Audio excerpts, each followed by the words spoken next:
अस्सलाम वालेकुम क्लास, मैं हूँ मिसबा हमीद। जैसा कि मैंने आपको बताया था कि आपके सेकेंड ईयर के दो सब्जेक्ट्स में से आप दो सब्जेक्ट्स जो हैं वो मैं लूँगी।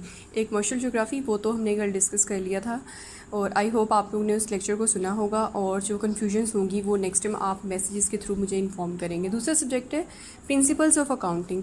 अकाउंटिंग ऐसा सब्जेक्ट है जो आप लोगों ने पार्ट 1 में भी किया था, नो डाउट, ज़ाहिर है वो ABC थी। अब हम आगे फर्दर चलेंगे।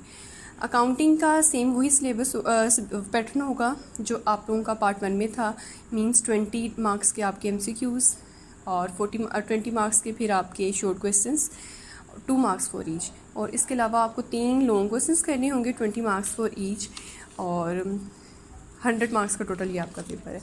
तो इसमें से हम आपकी बुक, अगर मैंने आपको ऑथर का नाम बता दिया था, सुहेल अफजल और मोहम्मद आरिफ चौधरी की आपने बुक लेनी है। न्यू एडिशन ले लीजिएगा। बाहर से कवर ज़ाहिर डेफिनेटली चेंज होगा, लेकिन ऑथर आपका सेम होना चाहिए। आगे थोड़ा बहुत चेंज होगा, लेकिन वो हम इंशाल्लाह कर लेंगे। अच्छा, इस बुक में अगर आप देखो तो चैप्टर नंबर 1 से लेके चैप्टर नंबर 9 तक जो है वो आपके टोटल चैप्टर्स हैं। फर्स्ट टर्म में मैं आपको करवाऊँगी chapter number 1, which is about accounts from incomplete records, और उसके अलावा मैं आपको करवाऊँगी इंशाल्लाह। अब इसमें फ़र्स्ट टर्म में हम करेंगे chapter number 5, which is about depreciation. Depreciation की डेफिनेशन तो ज़ाहिर आपने पढ़ी होगी। हम ये 2 चैप्टर्स हैं जो अभी कवर करेंगे, बाकी इंशाल्लाह जो है वो सेकंड और थर्ड टर्म में जो है वो मैं आपको कंप्लीट करवा दूँगी। अच्छा, क्योंकि ये तो मैंने भी आपको बता दिया अभी, और आपको पार्ट 1 के उसके अकॉर्डिंगली पता भी है कि आपके MCQs भी होंगे, आपके शॉर्ट क्वेश्चंस भी होंगे। वो मैं आपको चैप्टर के अंदर से ही करवाऊँगी। सारा इंशाल्लाह बोर्ड में जो है एनुअल एग्ज़ाम्स में आपका सारा इसके अंदर से ही कवर हो जाएगा। कुछ एक्स्ट्रा क्वेश्चंस भी होंगे, वो मैं आपको साथ साथ मार्क करवाती रहूँगी। अच्छा पहले मैं आपको करवाऊँगी chapter number 5, which is about depreciation. Depreciation आप लोगों ने डेफिनेशन पढ़ी होगी। डेप्रिसिएशन क्या होती है? इनफैक्ट ये एक्सपेंस होता है, ठीक है। कंपनी इसको कैसे डील करती है। फिर जर्नल्स बढ़ेंगे, जर्नल्स आपको बनाने आते हैं, आप लोगों ने लेजर्स हम बनाएंगे। जर्नल एंट्रीज पास आप कर चुके हैं, वो भी कुछ चैप्टर्स में हैं। जो फर्दर होगा हम डिस्कस करेंगे, लेकिन इस चैप्टर में आपने एंट्रीज पास नहीं करनी, बल्कि आपने लेजर बनाना है। इसके अलावा शॉर्ट क्वेश्चंस भी करने हैं। शॉर्ट क्वेश्चंस आपकी बुक के एंड पे चैप्टर्स जो हैं वो गिवन होते हैं, उसमें से ही आपके कवर हो जाएंगे। कुछ अंदर चैप्टर के अंदर से भी कवर होंगे। सबसे पहले मैं आपको स्टार्ट करवा देती हूँ डेफिनेशन से, विच इज़ अबाउट डेप्रिसिएशन। डेप्रिसिएशन क्या होती है? जब हम एक एसेट को अपने बिज़नेस में इंट्रोड्यूस करवाते हैं, यानी आपके कारोबार को बढ़ाने के लिए, एफिशिएंसी बढ़ाने के लिए, या आपको फ़ायदा देने के लिए, जब आप किसी भी एसेट को इस्तेमाल करते हैं, वो आहिस्ता आहिस्ता उसकी जो है वैल्यू कम होना शुरू हो जाती है।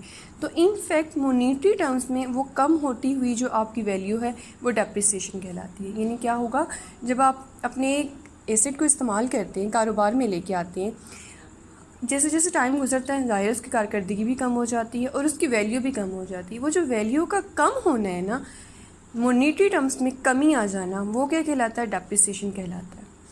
अब डेप्रिसिएशन कंपनी के लिए एक एक्सपेंस है, जाहिर है। जब वो डेप्रिसिएशन को आपको भी माइनस करना पड़ता है, उसके नतीजे में क्या होती है? आपकी वैल्यू साल बाद, 1 साल बाद, 2 साल बाद, 3 साल बाद जो है वो कम हो जाती है। वो जो कम होती वैल्यू है वो डेप्रिसिएशन कहलाती है। अब अगर आप डेफिनेशन देखें, depreciation is the gradual decrease in the efficiency of an asset expressed in monetary terms because of its usage and wear and tear. अब वियर एंड टियर क्या है? यानी जब आप कारोबार में इस्तेमाल में लेके आते हो उसकी शेप चेंज हो जाती है।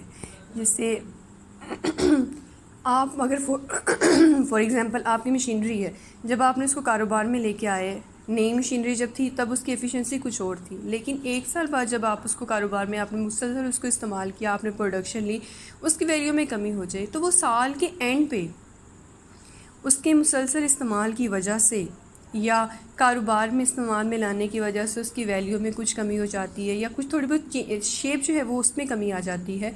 वो क्या, उसकी वजह से जो उसकी वैल्यू में कमी आती है वो डेप्रिसिएशन कहलाती है। ओके, दूसरी डेफिनेशन क्या है? डेप्रिसिएशन में be defined as the permanent and continuous diminution in the quality, quantity और value of an asset, it is called depreciation. Okay, दोनों डेफिनेशंस में से आप एक डेफिनेशन करेंगे। ओके, तो दूसरी डेफिनेशन सिंपल है। क्या कह रही है कि अगर आप किसी भी एसिड को इस्तेमाल में लेके आ रहे हैं, मुसलसल कॉन्टीन्यूस आप उसका इस्तेमाल कर रहे हो, इस्तेमाल की वजह से उसकी क्वालिटी में, क्वांटिटी में या वैल्यू में अगर किसी किस्म की कोई तब्दीली आ रही है, कमी आ रही है, मॉनेटरी टर्म्स में उस कमी को मेजर करना क्या कहलाता है? डेप्रिसिएशन जो है वो कहलाता है। ओके, उसके बाद इसकी फर्दर जो है वो 2 टाइप्स हैं, एक है इंटरनल डेप्रिसिएशन और एक है एक्सटर्नल डेप्रिसिएशन। इंटरनल डेप्रिसिएशन क्या है? डेप्रिसिएशन जो किसी इनहेरेंट नॉर्मल कॉज की वजह से हो, यानी कोई ऐसी कॉज जिस पे कि आपका अपना कंट्रोल नहीं था या जिसमें आपकी ह्यूमन नेग्लिजेंस शामिल नहीं थी, वो क्या कहलाती है? इंटरनल कॉज कहलाती है। तो अब डेफिनेशन देख लेते हैं।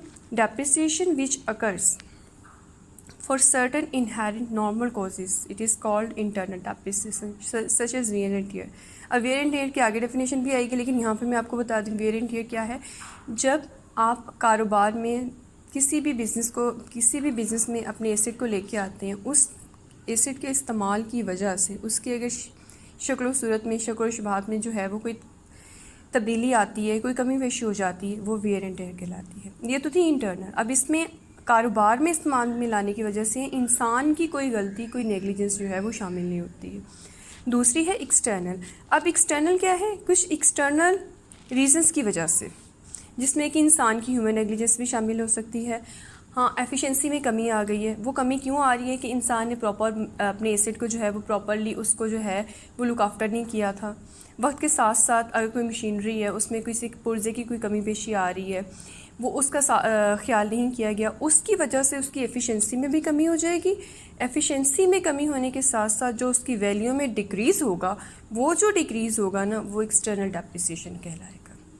ओके, उसके बाद नेक्स्ट है wear and tier. Wear and tier मैंने भी आपको जैसे एक्सप्लेन किया कि अगर आप कारोबार में एसेट को लेके आए हैं, उसमें मुसलसल इस्तेमाल की वजह से अगर उसकी शेप चेंज हो रही है, इस्तेमाल में होने की वजह से अगर उसमें इस्तेमाल में लेके आने की वजह से अगर उसकी शेप चेंज हो रही है, तो वो वियर एंड टियर कहलाएगी। उसके बाद है डिप्लेशन। वो क्या होता है? जो आपके वेस्टिंग एसिड्स होते हैं, जैसे देखिए ना, माइंस वगैरह हो गए, फॉरेस्ट वगैरह हो गए, और इसके अलावा ये आपके एसिड्स हैं जिनको आप प्रॉपर्ली जो है वो यूज़ करें। माइंस में से अगर आप मिनरल्स को निकालते रहेंगे, डेफिनेटली आहिस्ता आहिस्ता मिनरल्स कम हो जाएंगे उसमें, या उनकी गहराई, ज़ेरे ज़मीन जो गहराई थी वो कम हो जाएगी। तो ऐसे एसिड्स में जो तब्दीली आती है, जो कमी वैल्यू में जो डिक्रीज़ आता है, वो डिप्लेशन कहलाता है। तो जो वेस्टिंग एसिड्स हैं, जो वक्त के साथ साथ जो है वो ख़त्म हो जाते हैं या उनकी क्वांटिटी कम होती है, ऐसे एसिड्स की वैल्यू में अगर कमी आती है तो वो डिप्लेशन कहलाती है।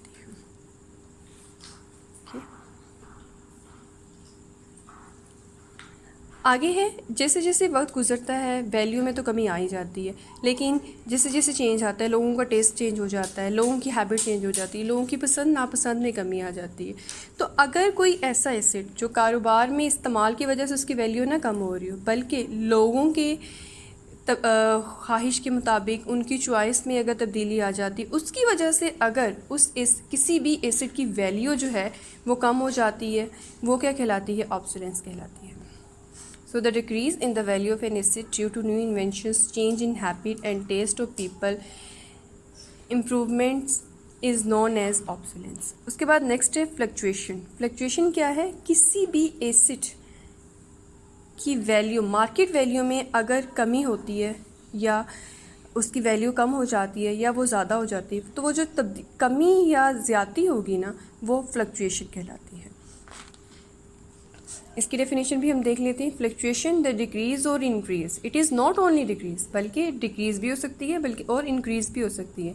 किसी भी एसेट की वैल्यू में जो कमी पेशी हो रही है, उसके इस्तेमाल की वजह से नहीं, बल्कि किसी और वजह से लोगों का टेस्ट इंक्रीज़ हो रहा है, लोग जो है वो एसिड का पहले प्रॉपर यूज़ था, अब उसका प्रॉपर यूज़ नहीं हो पा रहा है, उसमें अगर तब्दीली आ रही है, कमी हो रही है या ज़्यादती हो रही है उसकी वैल्यू में, मतलब इंक्रीज़ या डिक्रीज़ है, वो फ्लक्चुएशन कहलाता है। नेक्स्ट है cost price of an asset. Cost price of an asset का क्या मतलब है? अब अगर कोई भी आपका एसेट है, आपने उसको ख़रीदा, ना सिर्फ आपने बल्कि ख़रीदा उसको, बल्कि आप एसिड को ख़रीदने से लेके अपने घर तक लेके आ रहे हैं, उसकी जो वैल्यू है घर तक लेके आने का जो किराया वगैरह है वो भी उसकी टोटल वैल्यू में शामिल होगा। तो जब आप उसको ख़रीदने उसकी जो आपने ख़रीदते वक्त प्राइस पे की है वो, और उसको जो है वो घर तक लेके आ रहे हैं, वो उसकी जो टोटल कीमत होगी वो उसमें ही शामिल होगी। वो क्या कहलाएगी? वो cost price of an asset कहलाएगी। ज़रूरी नहीं है, कुछ एसिड्स ऐसे भी होते हैं जिनको हम इंस्टॉल करते हैं। जैसे फ़र्ज़ करें आपने घर में एसी लगवाया है, आपने उसको इंस्टॉल करवाया, तो एसी को आपने ख़रीद के आप उसको घर तक लेके आ रहे हैं, वो भी कीमत उसमें शामिल होगी। आपने उसको दीवार पे इंस्टॉल करवाया, वो कीमत भी इसमें शामिल होगी। तो टोटल प्राइस या cost price of an acid क्या होगी? वो कीमत, किसी भी एसिड को ख़रीदने की कीमत, उसको घर तक या जो है वो फैक्ट्री गोडाउन तक लेके आने की कीमत, प्लस उसकी इंस्टॉलेशन, उसको इंस्टॉल करने की, यानी जब आपका वो एसिड जो है वो आपके कारोबार में इस्तेमाल के काबिल हो जाए, वहाँ तक की जो उसकी लागत होगी ना, वो आपकी cost price of an asset कहलाएगी।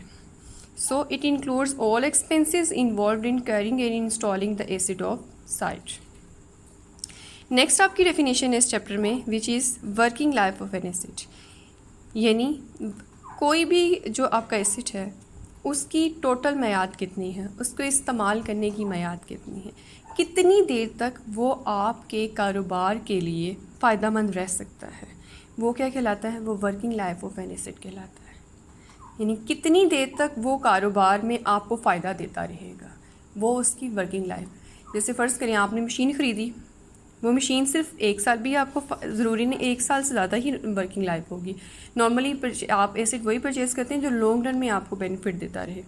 तो working life of an acid क्या होगी? कितने अरसे तक वो आपका जो एसिड है वो आपके कारोबार को नफ़ा पहुंचाता रहेगा, या नफ़ा पहुंचाने में अपना किरदार अदा करता रहेगा, वो उस एसिड की working life of an acid कहलाती है। सो द पीरियड, डेफिनेशन देख लेते हैं। The period during which an asset will help earning income of A business is called working life of an acid.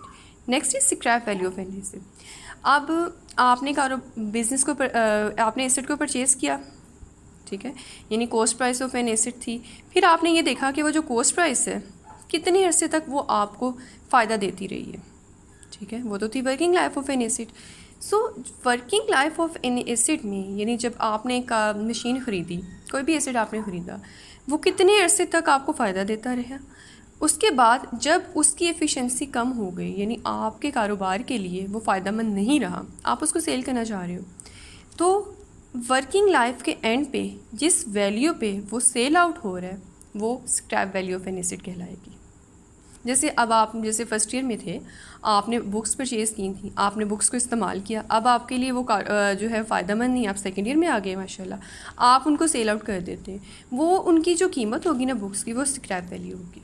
तो आपकी बुक्स थी वो तो बहुत ज़्यादा। इसी तरह से अगर हम बात करें एसिड्स की, तो कारोबार के एंड, वर्किंग लाइफ के एंड पे जितने अरसे वो आपके कारोबार के लिए कोई भी एसिड जो है फ़ायदेमंद रहा, जब उसकी एफिशिएंसी कम होगी आप उसको सेल आउट करना चाह रहे हो, जिस वैल्यू पे वर्किंग लाइफ के एंड पे जिस वैल्यू पे वो सेल आउट होगा वो scrap value of an asset कहलाएगी। सो डेफिनेशन देख लेते हैं। The value, the price at which an asset will be sold at the end of working life, it is also known as residual value और breakup value of an asset. ये थी आपकी first 10 definitions, इनको आज हमने यहाँ तक discuss किया। अब आप लोगों ने क्या करना है, आपने इन तमाम डेफिनेशंस को देखना है, डेप्रिसिएशन से लेके scrap value of an acid, ठीक है। आपने अच्छे से इसको वीडियो को ज़रा देखना है, अपने कॉन्सेप्ट्स को क्लियर करना है। फिर भी कॉन्सेप्ट्स में कोई प्रॉब्लम होती है, आपको कोई डिफ़िकल्टी होती है, किसी चीज़ की समझ नहीं आ रही है, मोस्ट वेलकम, आप मुझसे जो है वो क्वेश्चंस के थ्रू जो है वो पूछ सकते हैं। पैटर्न मैंने आपको बता दिया, ये भी मैंने ज्योग्राफी में आपको बताया था कि हम जो है वो मैं आपसे इंशाल्लाह 2 वीक के मतलब आफ्टर 15 डेज़ में इंशाल्लाह आपसे टेस्ट लूँगी। उस टेस्ट में आपका डेफिनेशंस भी शामिल होंगी, प्लस जो मैं प्रैक्टिकल क्वेश्चंस इस चैप्टर के आपको करवाऊँगी ना वो भी शामिल होंगे। तो यहाँ तक आप देखेंगे, कोई प्रॉब्लम होती है आप मुझसे डिस्कस करेंगे। फर्दर इंशाल्लाह नेक्स्ट टॉपिक के साथ हम फिर डिस्कस करेंगे। तब तक अल्लाह हाफ़िज़।